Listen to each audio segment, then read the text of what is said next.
un Occitan dans le monde en partenariat avec Racine Sud. Sur la radio des Français dans le monde. Me voilà en ligne avec une jeune influenceuse de 52 ans qui vit de l'autre côté de la planète. C'est son année et tout s'est bien passé pour Maïtena Hernandez qui est avec moi. Bonjour Maïtena. Écoute, bonjour Gauthier, enchantée. Femme de l'année selon Courrier Australien, entrepreneur de l'année, 66 minutes sur M6, le prix Racine Sud. Mais qu'est-ce qui se passe Maïtena ? Bah, écoute, après 2 ans de Covid, c'est mon année, ça y est, c'est le karma me le rend bien. Je te remercie au passage. À chaque fois que j'ai une petite question sur ce qui se passe en Océanie, tu es là pour répondre à mes questions. Donc, je voulais te remercier pour ta disponibilité à chaque fois. On a eu l'occasion quand même, il y a eu pas mal d'actu ces derniers mois. Hein. On s'est pas ennuyé. C'est vrai, on a eu la fermeture des frontières, le décès de la reine. Mais c'est toujours avec plaisir que je réponds à tes questions. Les champs d'araignées, là, vos champs d'araignées épouvantables. Les champs d'araignées, complètement. Alors, avant de revenir sur cette année folle, on commence à Montpellier. On est en partenariat avec Racine Sud, on est bien en Occitanie. C'est là que tu vas naître, faire tes études de commerce et puis commencer à travailler en tant que commercial. Alors, tu as fait un peu de tout, hein, grande distribution, café, hôtel, restaurant, les télécoms. Tout ça pour te retrouver dans une grande entreprise de fourniture du bureau. Comment ça va, la reine du post-it ? La reine du post-it, elle adore. J'adore les cahiers, les crayons et les post-it. C'est resté ça. En 2006, cette entreprise s'agrandit et ils ont besoin de quelqu'un pour développer le business en Australie. Ils vont te proposer Brisbane. Tu te souviens ? Tu t'as dit Brise quoi ? Tu connaissais déjà ou t'as dû te renseigner un peu ? En fait, l'Australie, c'était un peu c'était dans un des pays. J'étais déjà une voyageuse, mais j'avais jamais mis les pieds en Océanie. Donc ça me faisait rêver. On m'a dit Brisbane, j'ai vérifié que c'était bien un endroit où il faisait chaud. Je suis originaire de Montpellier, tu vois, c'est un truc vachement important. Et puis quand j'ai vu que c'était The Sunshine State, j'ai décidé de venir. Si ça avait été Stockholm en Suède, tu serais pas allé ? Non, pas du tout. Alors justement, les Français connaissent pas très très bien l'Australie. En gros, on connaît le beau bâtiment de Sydney, et puis c'est quasiment tout. Est-ce que tu peux me faire une petite présentation de ce qu'est l'Australie, comment on y vit, quelles sont les villes importantes ? Alors, les grandes villes d'Australie, donc évidemment Sydney, très connue, c'est une des villes les plus touristiques d'Australie. Son feu d'artifice que tout le monde connaît. Il est beau, hein, Melbourne, une grande ville qui va bientôt être plus importante que Sydney d'ailleurs, qui est une ville très très dynamique, très jeune, très sympa, mais il fait pas très très beau à Melbourne, il fait très froid. Et puis ensuite Brisbane, qui est la 3e ville d'Australie. Donc c'est un pays gigantesque, donc on fait beaucoup de distance. Et souvent en France, on a du mal à s'imaginer la notion des distances en Australie. Mais donc Brisbane, c'est une ville un peu plus petite, il y a 2,5 millions d'habitants.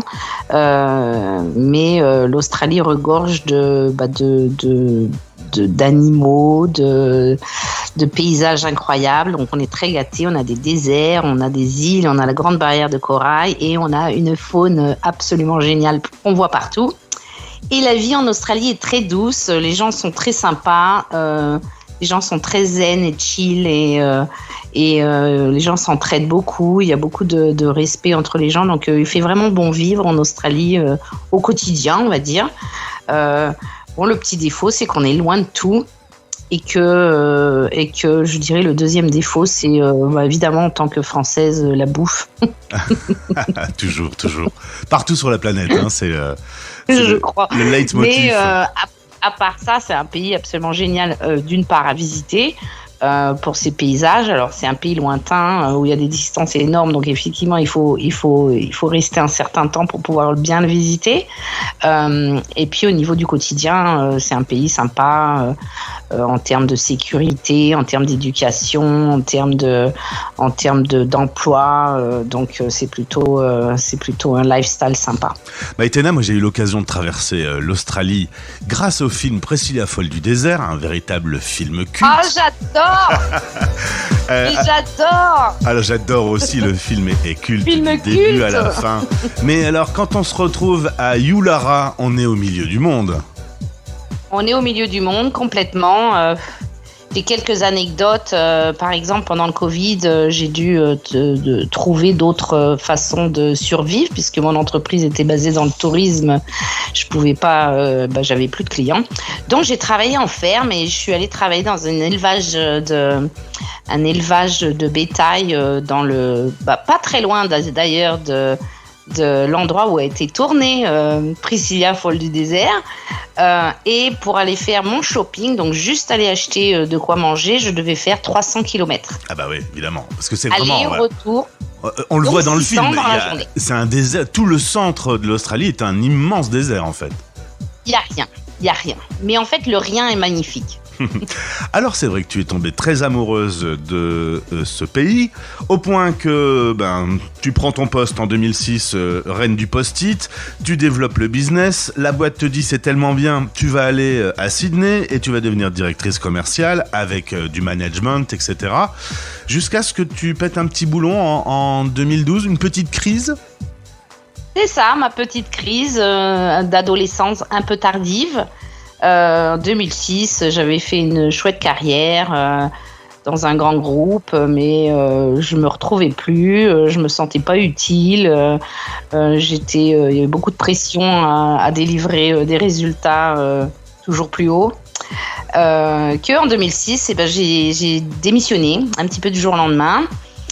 Sans avoir aucun plan B, mais il semblerait que je réagis toujours mieux comme ça. Sans aucun plan B, et donc j'ai démissionné. J'ai décidé dans le premier temps de revenir sur Brisbane parce que la vie à Sydney était moins douce qu'à Brisbane. Et j'ai dû réfléchir pour me penser à la suite de ma carrière. Ouais. Efficacité dans l'adversité. Un peu ça, ouais. Alors, résultat... C'est quand on est au pied du mur qu'on prend le mur, je dis. Alors, résultat, quand la radio des Français dans le monde commence son développement, quand je veux parler à une Française en Australie, c'est quasiment tout le temps toi qui arrives. Tu es numéro 1 du référencement. J'adore. Avec My Little France, c'est donc naturellement qu'on a fait connaissance à ce moment-là. Et My Little France, c'est vraiment la solution incontournable pour tous ceux qui veulent vivre. Alors, tous ceux, je peux me rajouter, tous les jeunes qui veulent vivre l'aventure du PVT. Faut dire que le PVT en Australie, c'est un classique. Hein. Ouais, c'est un classique, c'est un gros carton. Donc le PVT, c'est le programme vacances-travail. Donc c'est un visa qui permet aux jeunes Français, notamment, donc il y a d'autres nationalités qui sont concernées, mais aux jeunes Français de 18 à 35 ans, de pouvoir venir en Australie et de travailler, de voyager pendant 1 an, voire 2, voire même 3. Alors j'en ai connu plein qui sont venus, qui bossaient un petit peu, qui visitaient, qui ont découvert un peu la vie loin de leurs parents. On est au bout du monde, c'est vraiment le rêve. C'est pour un jeune qui veut découvrir l'international, c'est the place to be. En gros, ouais, l'Australie, parmi tous les PVT, c'est le plus facile. D'abord, le visa, il n'y a pas de quota, donc tout le monde obtient son PVT. Il est attractif pour les jeunes Français parce que ils veulent souvent améliorer leur anglais. Donc, dans tous les choix des pays anglophones, il est souvent number one.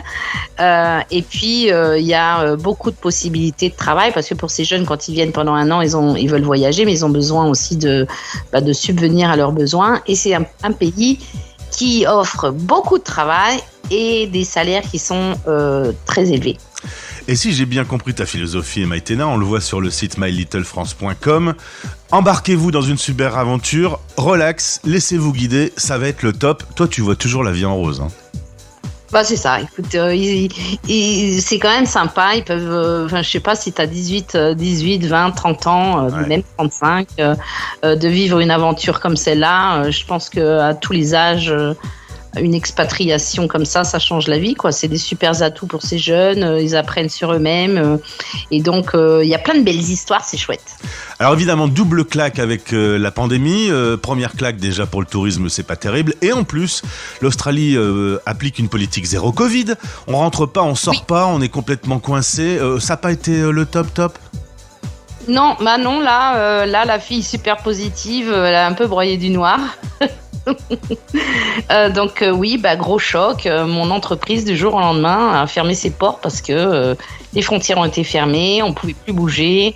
Il y a eu une politique zéro Covid pendant des mois, donc nous n'avions pas vu encore le Covid quand vous, en France, vous étiez déjà en train de subir des vagues. Nous, on ne savait pas ce que c'était ce truc un peu qui faisait peur.